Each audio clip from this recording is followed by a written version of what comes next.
Alright folks, this is a difficult video to make, but there's been some big changes in life here this past week, and you're just going to have to bear with me on this one because this is a tough one to film. I don't have a script or really anything to go by, so this may be a bit scattered, but I feel like this is an important one to share with you guys. This may come off as being pretty sad and depressing, but hopefully there's going to be a better message at the end of this video. But the primary thing I want to share with you here is actually a letter that my dad wrote for Christmas.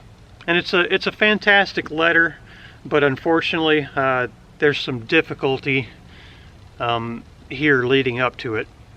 So here's what happened. 6 days ago, my dad actually passed away.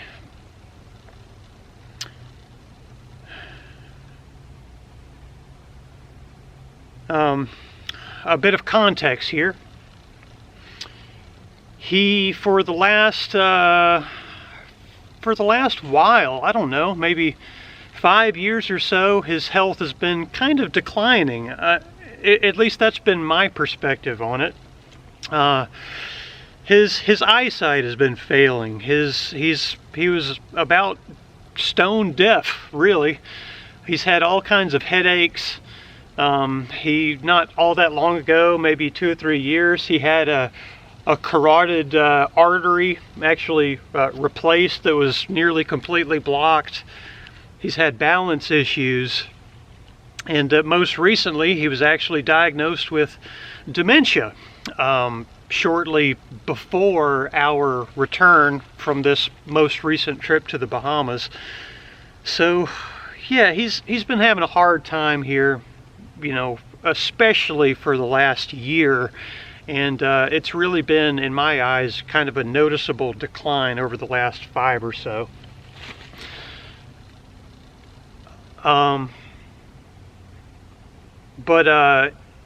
Yeah, this past Sunday,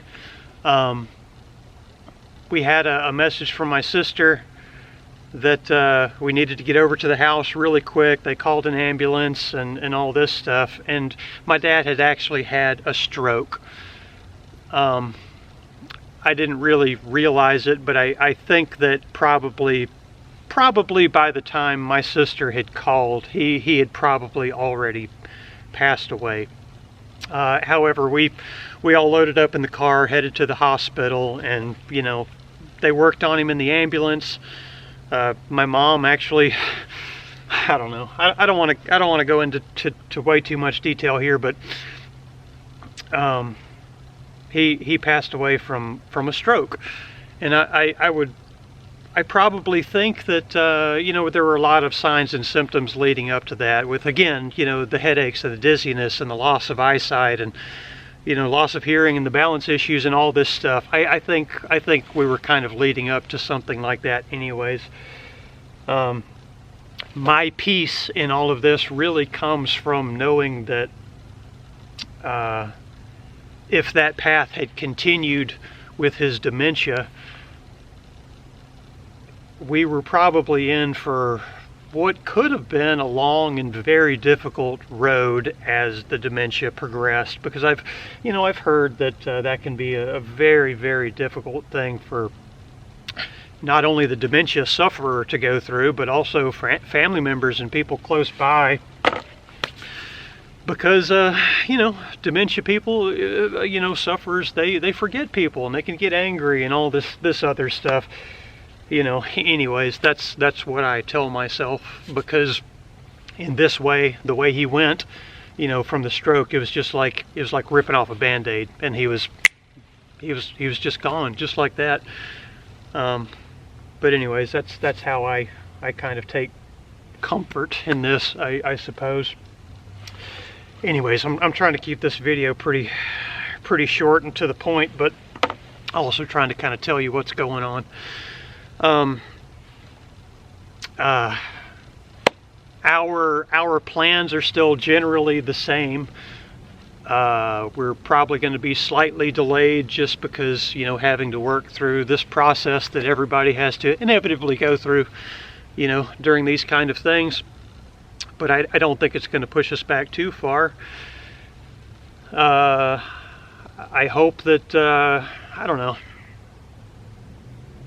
Right now I feel like right now it feels like I've like permanently changed. It's just this hole, you know, everything feels different. It's this emotional wound. I feel like I've kind of lost my spark for life a bit, feeling just kind of uncertain. I find that I'm looking down at the ground a lot, as weird as that is.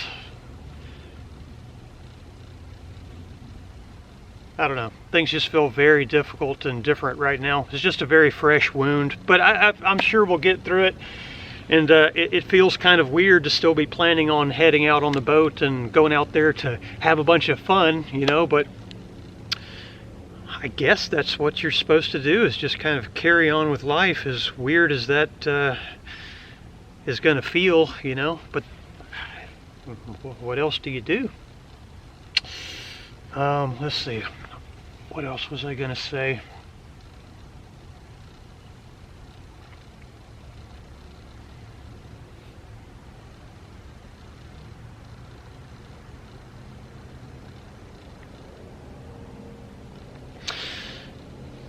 Yeah, again, the main point of this video is to actually share a special letter that my dad wrote.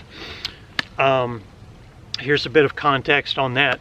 My dad was a regular contributor to local newspapers, writing these columns in the newspaper. He would write about all kinds of things.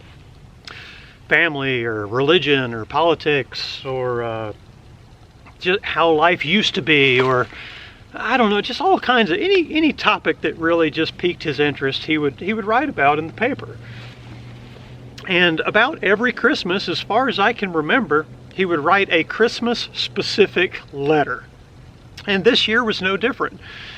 He had actually typed up and prepared a letter for this Christmas, but he didn't quite make it to submitting it to the paper to be published. We have actually, you know, we found the letter and we've already sent it off to the paper, so it is going to run in this letter, the paper for this Christmas. But it's that letter that I want to actually share with you, because isn't it a special thing? It's like it's a message from my dad, even though he's not here anymore. But I am going to conclude this video with that letter. But before I get to that, I just want to share just some personal thoughts here. And this is my wish to you.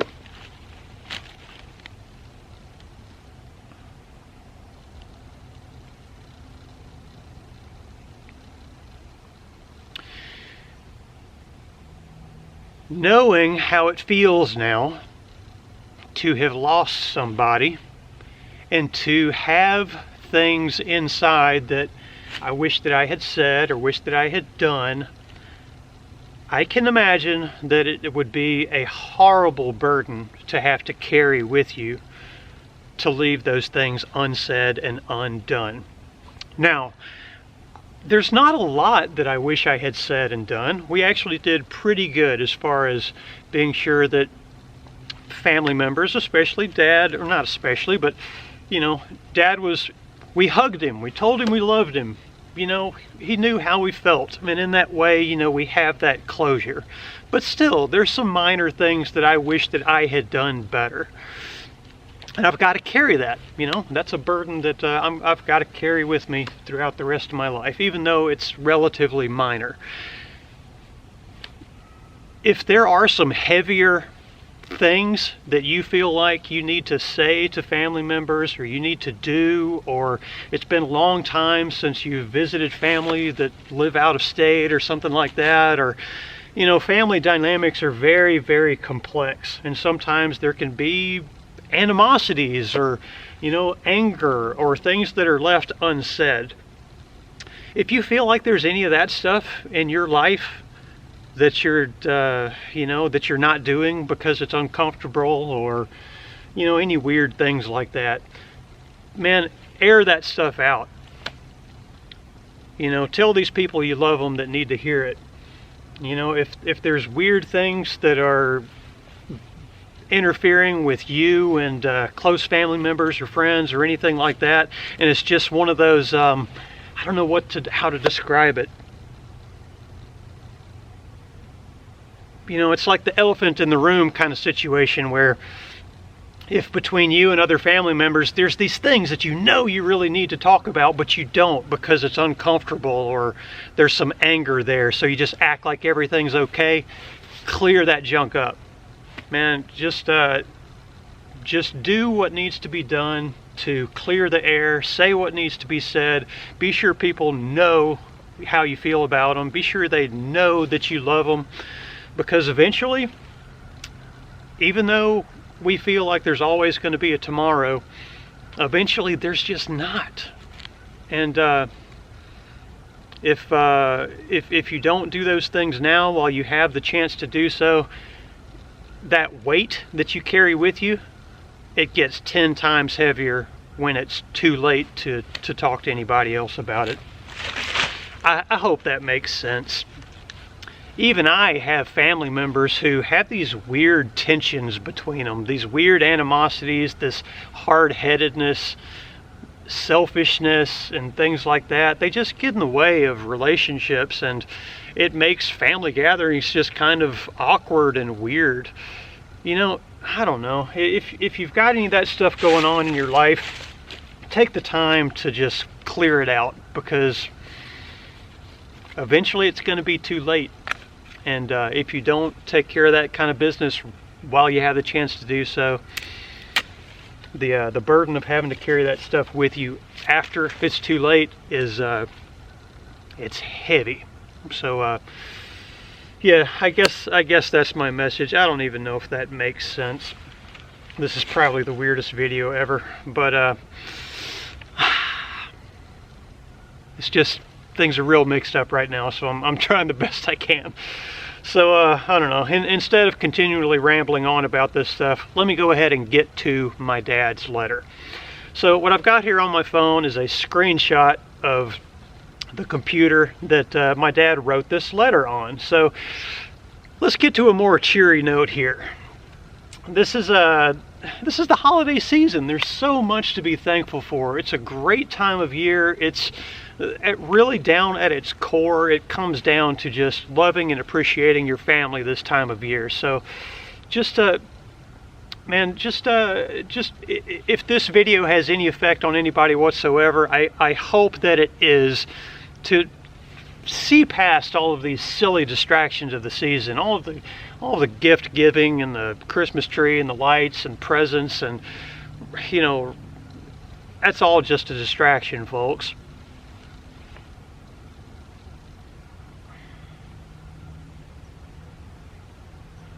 Just appreciate this season for what it really is, and be thankful for the friends and the family that you have around you, and just be extra thankful for it this Christmas season. That's my wish to you. Because, man, there's so much to be thankful for, even despite all this stuff. I know this video is a mess, but I'm just going to get right down to it. Here is my dad's letter that he wrote for the local newspaper, and this is a special message to you this Christmas season. So here it is, the last Christmas letter that my dad, Bobby Clardy, wrote. Christmas 2023. Once again, it appears that I will be allowed to enjoy yet another Christmas season.